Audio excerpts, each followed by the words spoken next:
S ಒಂದ್ ಕಡೆ ಆಡಳಿತ ಪಕ್ಷ ಮತ್ತೊಂದು ಕಡೆ ವಿರೋಧ ಪಕ್ಷ ರಾಷ್ಟ್ರ ರಾಜಧಾನಿಯಲ್ಲಿ ಮುಡಾ ಕಹಳೆಗೆ ಕೇಸರಿ ವ್ಯೂಹ ಸಿದ್ಧವಾಗ್ತಾ ಇದೆ. ದೆಹಲಿ ಮಟ್ಟದಲ್ಲಿ ಮುಡಾ ವಿರುದ್ಧ ಸಮರ ಸಾರೋದಕ್ಕೆ ಪ್ಲಾನ್ ಅನ್ನ ಮಾಡಲಾಗಿರುವಂತದ್ದು. ಸೊ ಇದರ ಮುಖಾಂತರವಾಗಿ ಒಂದು ಕಡೆ ಸದ್ಯದ ಮಟ್ಟಿಗೆ ಸಿದ್ದರಾಮಯ್ಯನವರಿಗೆ ಬಹಳ ದೊಡ್ಡ ಸಂಕಷ್ಟ. ಸಿದ್ದರಾಮಯ್ಯನವರ ವಿರುದ್ಧ ತನಿಖೆಗೆ ರಾಜ್ಯಪಾಲರು ಅನುಮತಿಯನ್ನ ನೀಡಿರುವ ವಿಚಾರವಾಗಿ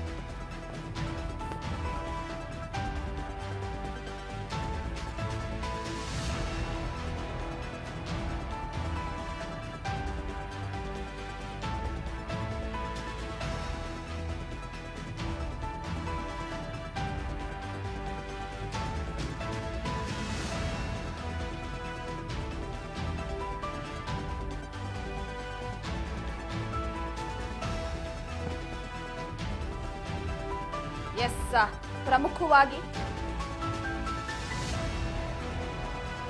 ಒಂದು ಕಡೆ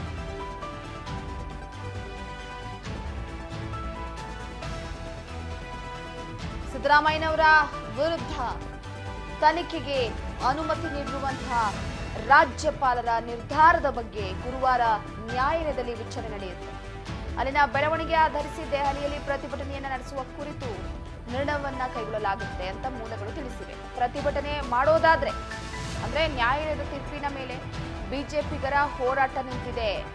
ಅಲ್ಲಿವರೆಗೂ ಕೂಡ ಕಾಯ್ತಾ ಇದ್ದಾರೆ ಸಿದ್ದರಾಮಯ್ಯನವರು ಇಲ್ಲಿ ತಪ್ಪಿತಸ್ಥರು ಅನ್ನುವಂಥದ್ದನ್ನ ನಿರೂಪಣೆ ಮಾಡೋದಕ್ಕೆ. ಪ್ರತಿಭಟನೆ ಮಾಡೋದಾದ್ರೆ ಬರುವ ಸೆಪ್ಟೆಂಬರ್ನ ಮೊದಲ ವಾರದಲ್ಲಿ ಒಂದು ದಿನವನ್ನ ನಿಗದಿಪಡಿಸುವ ನಿರೀಕ್ಷೆ ಕೂಡ ಇದೆ. ನ್ಯಾಯಾಲಯದಲ್ಲಿನ ಬೆಳವಣಿಗೆಗೆ ಕಾದು ನೋಡ್ತೇವೆ. ಬಳಿಕ ದೆಹಲಿಯಲ್ಲಿ ಪಕ್ಷದ ಸಂಸದರು, ಶಾಸಕರು ಹಾಗೂ ಮುಖಂಡರು ಪ್ರತಿಭಟನೆ ನಡೆಸುವ ಬಗ್ಗೆ ತೀರ್ಮಾನ ತೆಗೆದುಕೊಳ್ತೇವೆ ಅಂತ ಪಕ್ಷದ ಹಿರಿಯ ನಾಯಕರೊಬ್ಬರು ಮಾಹಿತಿಯನ್ನ ನೀಡಿದರು. ಸಿದ್ದರಾಮಯ್ಯ ರಾಜೀನಾಮೆಗೆ ಆಗ್ರಹಿಸಿ ಆಗಸ್ಟ್ 3ರಿಂದ ಒಂದು ವಾರದ ಕಾಲ ಬೆಂಗಳೂರಿನ ಕೆಂಗೇರಿಯಿಂದ ಮೈಸೂರಿನವರೆಗೂ ಕೂಡ ಜೆಡಿಎಸ್ ಜೊತೆಗೂಡಿ ಪಾದಯಾತ್ರೆಯನ್ನ ನಡೆಸಿತ್ತು. ಸೊ ಅದಾದ ನಂತರವಾಗಿ ಮತ್ತೊಂದು ಪಾದಯಾತ್ರೆಯನ್ನ ಮಾಡೋದಕ್ಕೆ ಈಗ ನಿರ್ಧಾರವನ್ನ ಮಾಡಿರುವಂತದ್ದು ಬಿಜೆಪಿ ನಾಯಕರುಗಳು. ನ್ಯಾಯಾಲಯದ ನಿರ್ಣಯದ ಬಳಿಕ ಮುಂದಿನ ತೀರ್ಮಾನವನ್ನ ಯಾವತ್ತು ಪ್ರತಿಭಟನೆಯನ್ನ ನಡೆಸಬೇಕು, ಯಾವ ರೀತಿಯಾಗಿ ಪ್ರತಿಭಟನೆಯನ್ನ ನಡೆಸಬೇಕು ಅನ್ನುವ ವಿಚಾರಕ್ಕೆ ಸಂಬಂಧಪಟ್ಟಂತೆ ಇಲ್ಲಿ ಚರ್ಚೆಯನ್ನ ಮಾಡಲಾಗುತ್ತೆ. ಇದೇ ವಿಚಾರವಾಗಿ ಕೆಲವೊಂದಿಷ್ಟು ಸಮಯ ಏನಕ್ಕೆ ಅಂತಂದ್ರೆ ನ್ಯಾಯಾಲಯ ಸಿದ್ದರಾಮಯ್ಯನವರ ವಿರುದ್ಧವಾಗಿ ತೀರ್ಪು ಕೊಡುತ್ತಾ, ಸಿದ್ದರಾಮಯ್ಯನವರ ಪರವಾಗಿ ತೀರ್ಪು ಬರ್ಬೋದಾ, ಇಲ್ಲಿ ತಪ್ಪಿತಸ್ಥರು ಅಂತ ನಿರೂಪಣೆ ಆಯ್ತು ಅಂತ ಅಂದ್ರೆ ಬಿಜೆಪಿ ಪ್ರತಿಭಟನೆ ಮಾಡೋದಕ್ಕೆ ಹೋಗೋದಿಲ್ಲ. ಅಕಸ್ಮಾತ್ ಏನಾದ್ರು ತಪ್ಪಿತಸ್ಥ ಅಲ್ಲ ಅಂತ ಏನಾದ್ರು ತೀರ್ಪಂತು ಅಂತಂದ್ರೆ ಬಿಜೆಪಿ ಪ್ರತಿಭಟನೆ ಮಾಡೋದಕ್ಕೆ ಮುಂದಾಗಿದೆ. ಒಂದ್ ಕಡೆ ಆಡಳಿತ ಪಕ್ಷ, ಮತ್ತೊಂದ್ ಕಡೆ ವಿರೋಧ ಪಕ್ಷ.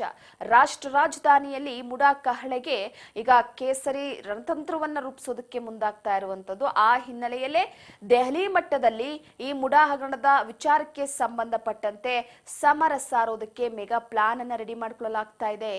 ಮುಡಾ ಹೋರಾಟವನ್ನ ದೆಹಲಿಗೆ ತೆಗೆದುಕೊಂಡು ಹೋಗಿ ಅಲ್ಲಿ ಸಿದ್ದರಾಮಯ್ಯನವರಿಗೆ ಬಿಸಿ ಮುಡಿಸೋದಕ್ಕೆ, ಹಾಗೆ ಮತ್ತೊಂದು ಕಡೆ ಹೈಕಮಾಂಡ್ ನಾಯಕರಿಗೆ ಬಿಸಿ ಮುಡಿಸೋದಕ್ಕೆ ದೆಹಲಿ ನಾಯಕರ ಜೊತೆ ಒಂದು ಸಂವಾದವನ್ನ ನಡೆಸಿ ರಾಜ್ಯದ ಸಂಸದರು ಹಾಗೆ ಶಾಸಕರ ಜೊತೆಗೂಡಿ ಬೃಹತ್ ಧರಣಿಯನ್ನ ನಡೆಸೋದಕ್ಕೆ ಮುಂದಾಗ್ತಾ ಇರುವಂತದ್ದು ನೋಡ್ಬೇಕಾಗಿದೆ. ಯಾಕಂದ್ರೆ ಒಂದು ಕಡೆ ತನಿಖೆಗೆ ಅನುಮತಿಯನ್ನ ರಾಜ್ಯಪಾಲರು ನೀಡಿದ್ದಾರೆ.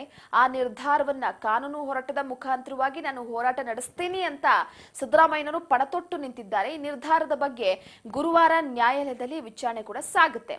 ಅಲ್ಲಿನ ಬೆಳವಣಿಗೆಯನ್ನ ಆಧರಿಸಿ ದೆಹಲಿಯಲ್ಲಿ ಪ್ರತಿಭಟನೆ ನಡೆಸುವ ಕುರಿತು ಒಂದು ರೀತಿಯಾಗಿ ಪ್ಲಾನ್ ಮಾಡಲಾಗುತ್ತೆ.